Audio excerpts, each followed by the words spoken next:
improving our reward function plus ridiculous amounts of performance testing coming up on Machine Learning Basics.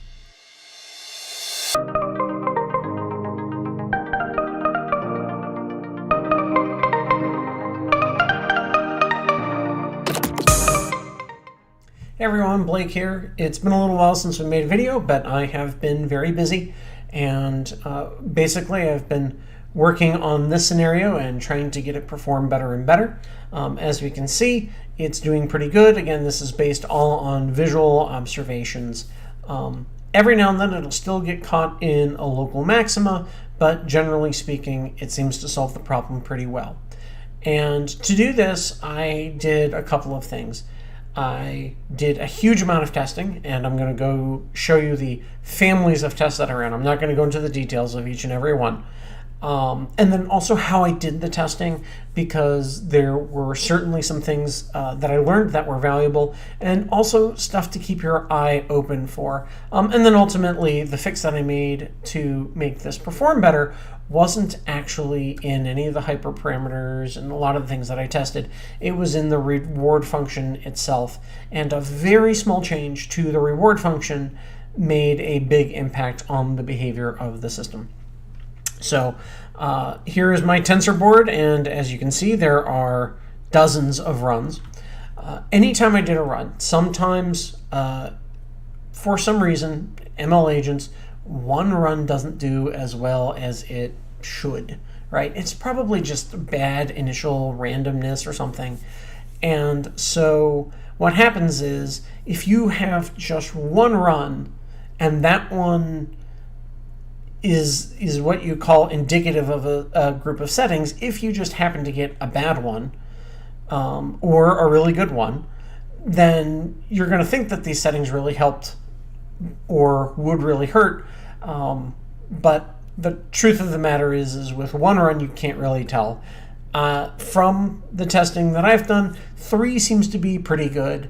It happens fairly infrequently, frequently enough that you should keep it in mind, but not so frequently that you need to be running, 5 tests or 7 tests to be absolutely sure. Usually, if you run 3 tests, they're all going to be about the same or in the same neighborhood, or you'll get 2 out of the 3. So the settings, definitely if you adjust your settings and you're looking for, improved performance, run it a couple of times, but you don't need to go super crazy with it. As you can see, I tested a whole bunch of things. There were some other videos that I saw on visual observations and ML agents. The person was talking about how timescale made a really big difference for him in the project that he was working on. He was working on this cool chameleon thing, and I'm sure if you go out and find it, it was on YouTube, so you can find his video. And for me, timescale for this problem had absolutely no impact at all, so I will toggle all of these. And so you'll be able to see here are the different timescales at different times, right? And what impact that they had. And oh yeah, that's right, I think it's that orange one. Yeah, I accidentally just unclicked it, right? Okay, so these are the timescale metrics that I used. You'll notice that the smoothing on here is rather high. That's because anytime you do visual observations, it's going to be pretty noisy what you get out. And again, you look and you go, oh man, this like magenta one here, this one really did terrible. Like whatever those settings were, don't do that. Well, it turns out, that was one of the first that I had run at that particular time scale. I'm like, wow, that had a huge impact. And then I ran it 2 more times and it was totally fine. So that was just an unlucky one that I was talking about. And you can see here that overall, really, the time scales, it goes back and forth, but there's no practical difference here for my machine for this problem. Now, keep in mind I have a fairly beefy machine. I have a very high-end graphics card. I'm running an i7 6700K, which is a few years old. It's still a pretty good processor. I am thinking about upgrading my machine because these problems are so CPU intensive. And there's some new CPUs that are coming out this summer that are looking pretty good. But even still, an i7 that's a couple years old is doing the job. And so, again, on this machine, changing the time scale didn't have any kind of impact. Same thing with the number of hidden units. It made some differences in training and whatnot, but then they all ended up at the same point. Curiosity. In this particular problem, because our world space is not that big, I didn't honestly expect curiosity to play that much of a role, and it didn't. And then batch sizes. Some people say, oh, well, batch sizes are really important because that will help dictate how quickly they learn. And so if you have small batches to begin with, and then big batches, small batches to begin with, then it'll increment, it'll learn, it'll take shorter steps to get to the asymptotic top kind of thing. Saw a little bit of change again, a little bit here, a little bit there. Generally speaking, it didn't matter for this. Again, we had another one here that didn't do so hot, but the other two, very clearly did better. Now, the curve is definitely different, right? So if I compare that to one of these hidden units ones, or these timescale ones, right, you'll see that the shape of the curve is very different, but they end up in about the same spot at they end up in a solved result at about the same time. So for this problem, it doesn't matter that much. But if you are having issues, you might want to try playing with your batch size. Now, I will warn you, a very small batch size is going to encourage systems to optimize very early, right? And so it is easier, I believe, to get caught in a local maxima or local minima, depending on your problem. But you get caught in those, and then so you'll reach that local maxima quickly, and then you can't get out of it because your step size is too small, and you can't bridge a gap and get away from it.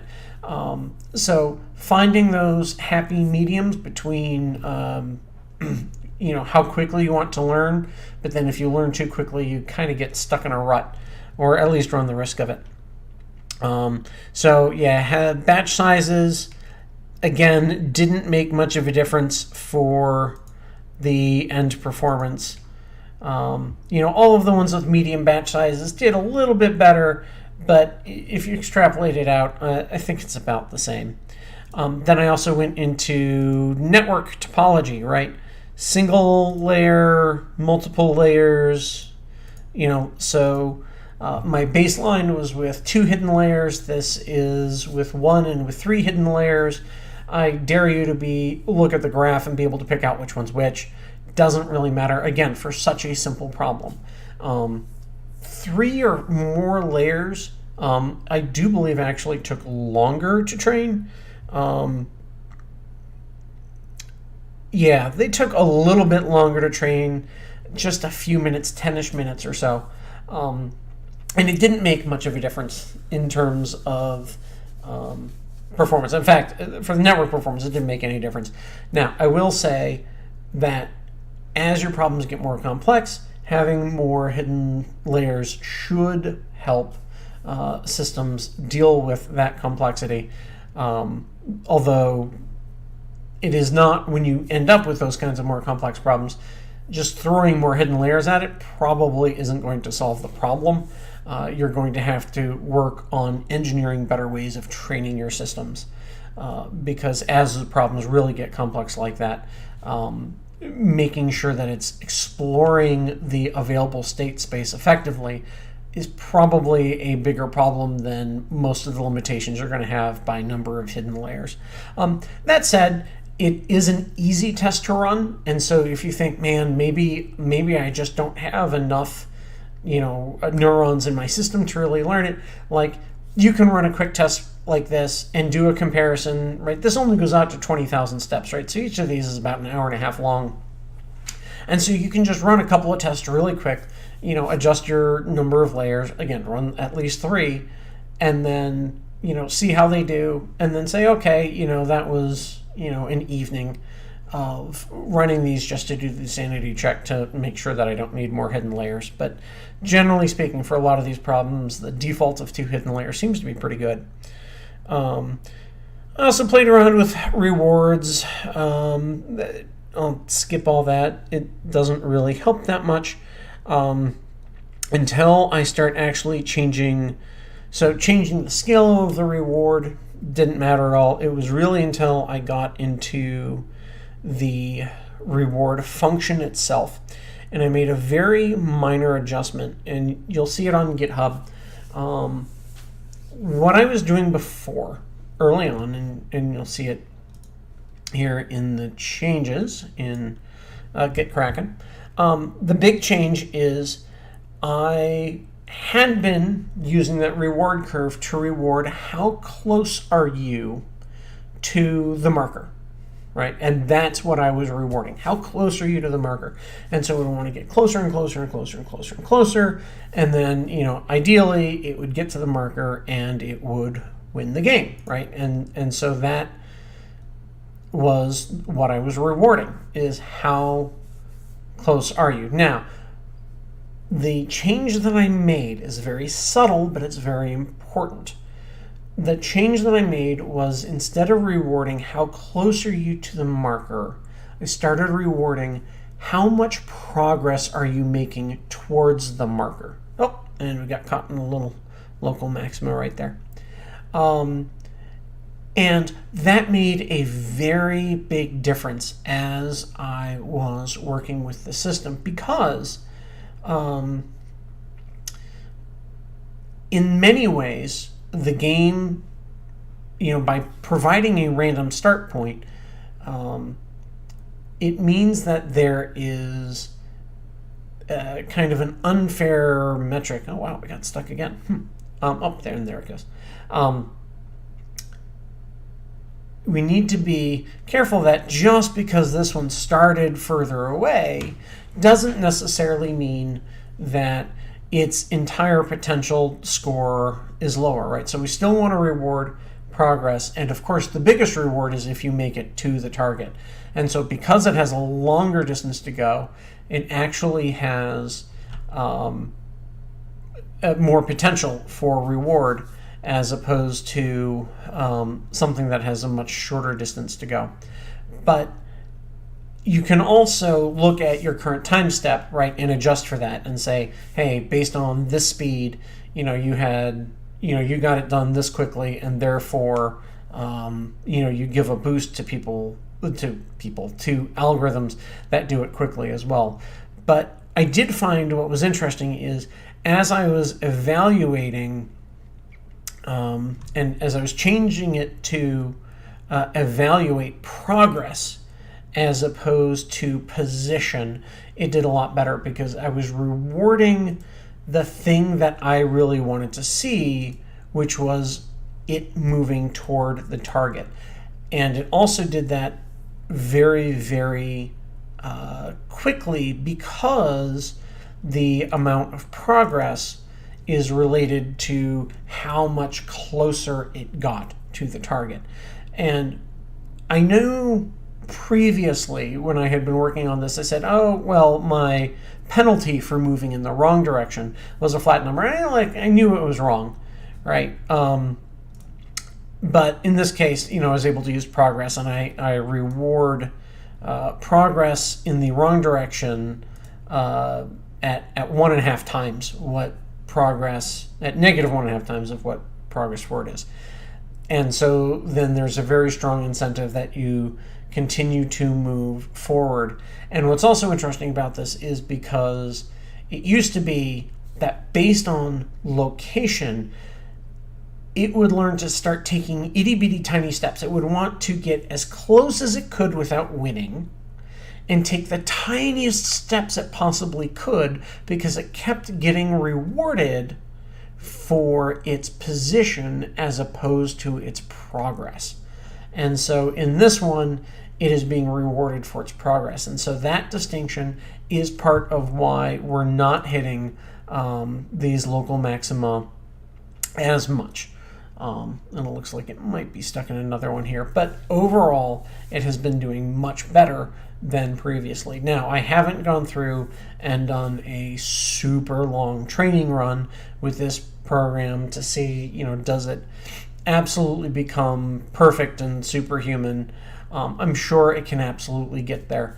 But I am going to, at this point, move on and start moving into a two-dimensional problem now that I feel that this one is reliably getting solved and that, I have it in my mind what I want to do in terms of understanding that rewarding progress, which is really the behavior that I was looking for, is more important than absolute position. So that is all of the info. I've also submitted a bug report about the issue where multiple environments were working, they were all going in the same direction, working off the same brain.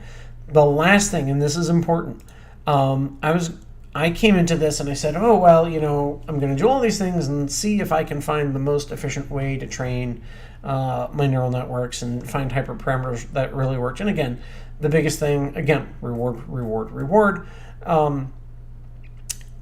But I also said, this is taking me about an hour and a half a run. I have a CPU with 4 cores, 8 logical cores.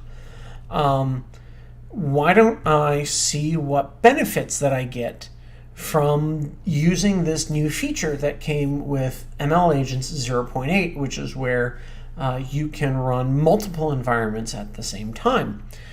And so I fired it up, and in this case, I only ran them each once because all of the other hyperparameters were the same. This was just how many environments am I doing at once. And I said, if there's any outlier lines that look really weird, I'll just rerun that one and see what comes up. And there weren't.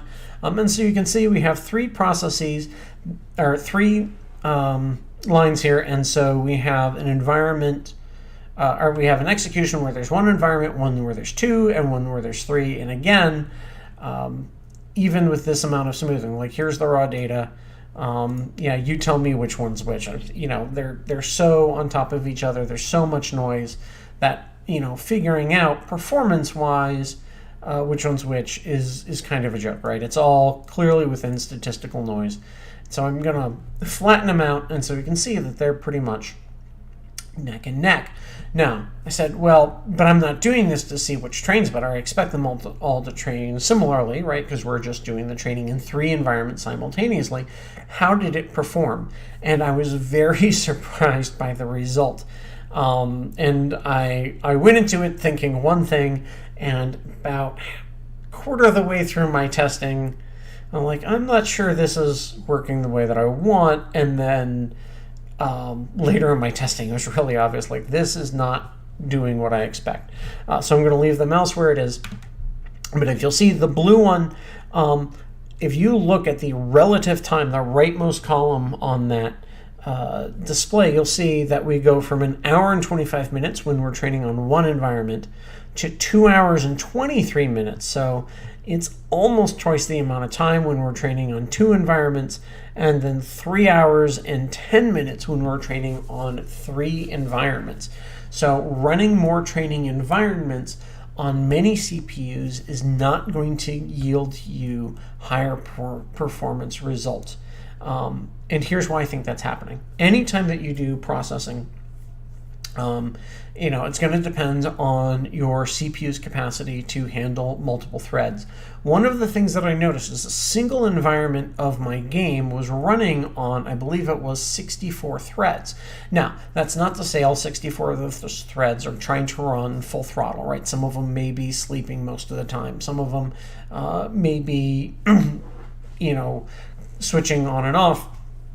But what I wasn't expecting was when I added more that the performance had actually decreased. And what I think is happening is, and overall, if you look at the number of iterations over time, it did make slightly better use of the CPU, but there's enough task switching, I think, going back and forth that, and it ended up just taking, huge performance hit in terms of the task switching. So again, the fact that I say it was a little more efficient use of the CPU is, again, it was running 2 environments. It didn't take exactly twice the time. It took a little less than twice the time. So it was making use of some CPU power that hadn't been used before. But overall, I think with the synchronization and the overhead of doing all the task switching, it's not like it was utilizing some CPU cores that had been generally idle or something like that. Of the 64 threads of a single environment, most of them were busy, and so my CPU was already being utilized fairly well. And so again, so you put more threads on it, say that the CPU is being utilized at 80%, peak efficiency, and then you put, double the workload on it. In theory, you're supposed to get that, other 20%, but what happens is the overhead of all the task switching and whatnot, maybe drop that to 90%. So your speed gains are only helpful a little bit. Now, if you have a big, beefy CPU that has lots of cores and is lots of available hyperthreads, your results may be very, very different. I also do remember reading in the documentation when they're talking about 0.8, how this is also a step down the path of going multi-computer. Now, again, there are going to be some drawbacks to doing multi-computer. Again, it's going to be probably in a synchronization step. However, I think that there are some very real gains to be had. Even for individuals who are doing this in their free time, if they have an old machine that's sitting around doing nothing, if there's an easy, convenient way to be able to start executing this on multiple machines and having them work together, it's certainly likely to be more efficient than just running it on a single machine. So I am looking forward to see where they go with this. I do have, an old laptop that I bought 4 or 5 years ago, and again, it's nothing super awesome, but if it could be doing some of this processing for me, especially if there's a convenient way to synchronize it, or if we can come up with a convenient way of synchronizing it through Unity, then I think that could be a really cool asset. So that's what I have for you. So next video, we're going to be moving on to the same problem in 2D instead of 1D. And we're just going to see if we can get it to do what it should be doing. So until then, if you have any questions, comments, thoughts, feel free to leave them in the comments section below. And as always, thank you very much to my patrons over on Patreon who help make this show possible. Until then, good luck and happy learning.